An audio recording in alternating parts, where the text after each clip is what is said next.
Good afternoon, everyone. I'm Raiza. I'm going to discuss the Romantic period.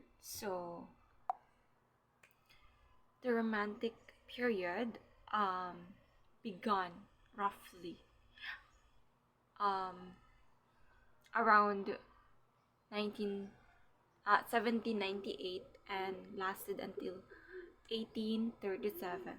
The political and economic atmosphere at the time heavily influenced this period, with many writers finding inspiration from the French Revolution.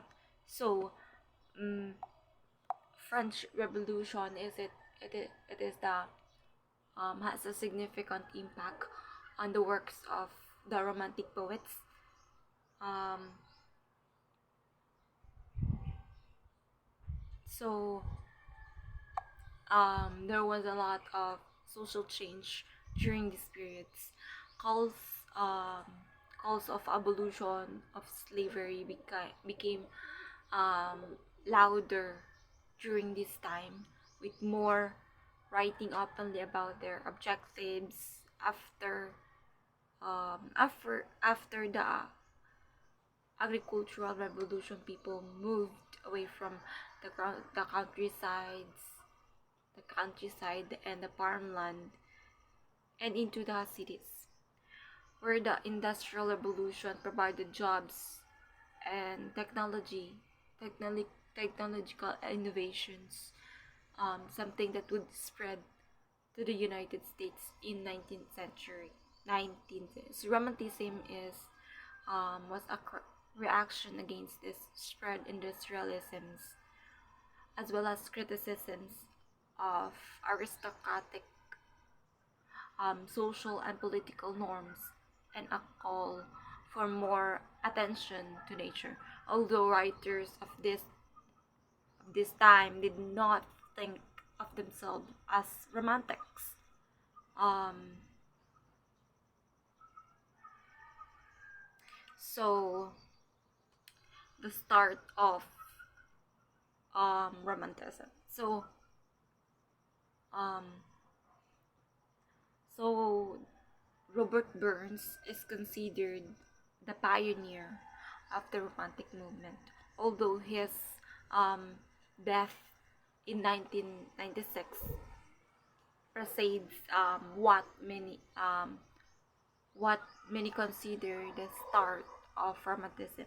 His lyricism and sincerity marked him as early Romantic writer. His most notable works are Old Lang Syne, 1798, and Tam O'Shanter, 1791. Burns inspired many of the writers during the Romantic period. So next is William Blake. Blake was one of the earliest Romantic period writers. Blake believed in spiritual and political freedom, and often wrote about these themes in his work, although some of his poetry was published before the official starts of the start to the era. Blake is seen as one of the founders of this movement. His works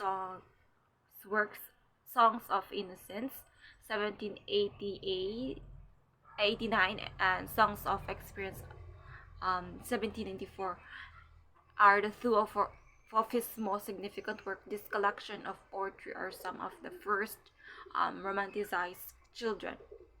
So, and in this works, Blake pits the innocence and imagination of childhood against harsh corruptions of adulthood, especially within the city of London.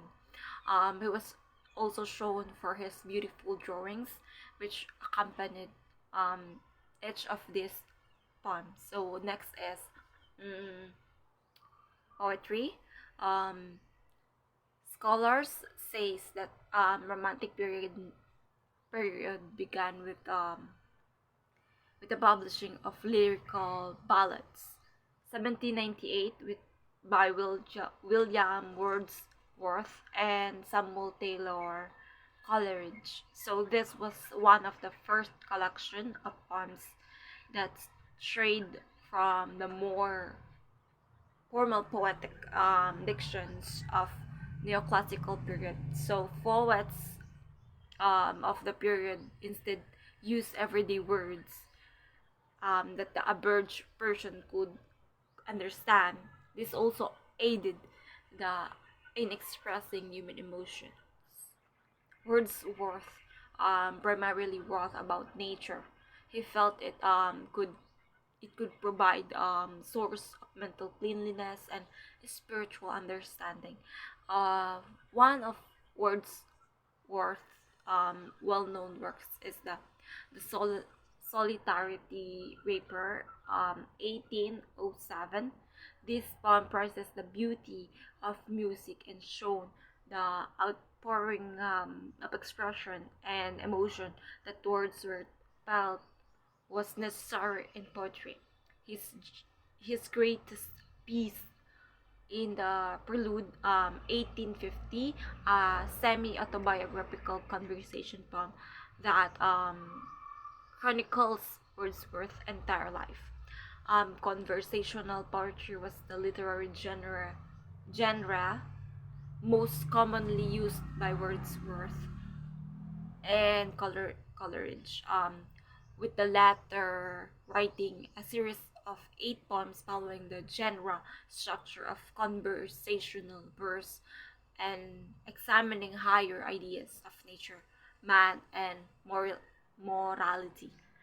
So this poetry is written in blank verse and extremely personal and intimate in nature, with much of the content based on the author's life. So this was the second generation of romantic poets. So there are succeeding Blake, Coleridge, and Wordsworth was new generation of poets, each following the pattern of romanticism of those before them.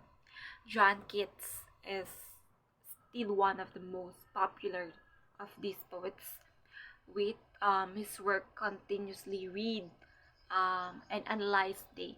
Keats aimed to express extreme emotion in his poetry using natural imaginary to do this. He is well known for his honest lyrical stanza that um, are typically written in praises of or in dedication to something or someone that the writer admires. This honest followed the genre of lyrical poetry and focused on intense emotion, using personal narrative among others. Ode to a Nightingale, 1899, 1819, and Ode on Grecian Urn, 1819 also. Our most famous Keats was preoccupied with death and aging throughout his life, which is shown in each of these two odes. Ode to Nightingale discusses the temporary status of life and beauty, but in Ode on a Grecian Urn, he explores the artistic prefer image on the urn. So next is Percy Bysshe as Shelley was seen as radical thinker for his religious atheism and largely ostracized by his contemporaries for his political and social views. One of his most famous was Adonias, 1821. This was pastoral elegy and poem combining death and rural life written from John Keats. The poem mourns the death of Keats and his contribution to poetry.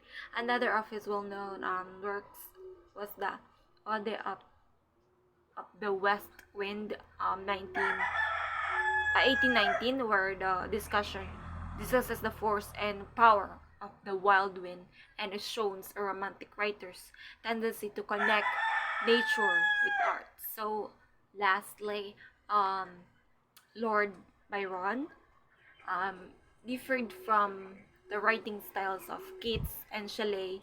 He was heavily influenced by the satire and wit from the Freebuse period, and infused this in his poetry. His satire Don Juan 1819 and 1824 is told on 17 cantos, division forms, and it based on the traditional legend of Don Juan. Byron changes the original telling of the story, and instead of creating womanizing character, he makes Don Juan someone easily seduced by women.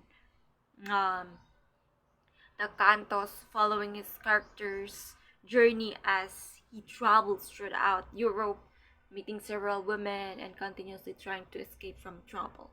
So Byron's other notable work is Clyde Harold's Pilgrimage, 1812 and 1816, another lengthy narrative poem. This poem was largely biographical and discusses many of Byron's personal troubles. It describes the reflection of a young man who is seeking a new beginning in foreign countries after experiencing many years of war. This poem is significant because it introduced a Byronic hero, typically a handsome and intelligent man with a tendency to be moody, cynically, and rebellious against social norms. So that's all for my report about the Romantic period, and the continuation will be um, the it will be going it will continue by EJ Ibn Hajj. So thank you so much for watching. God bless.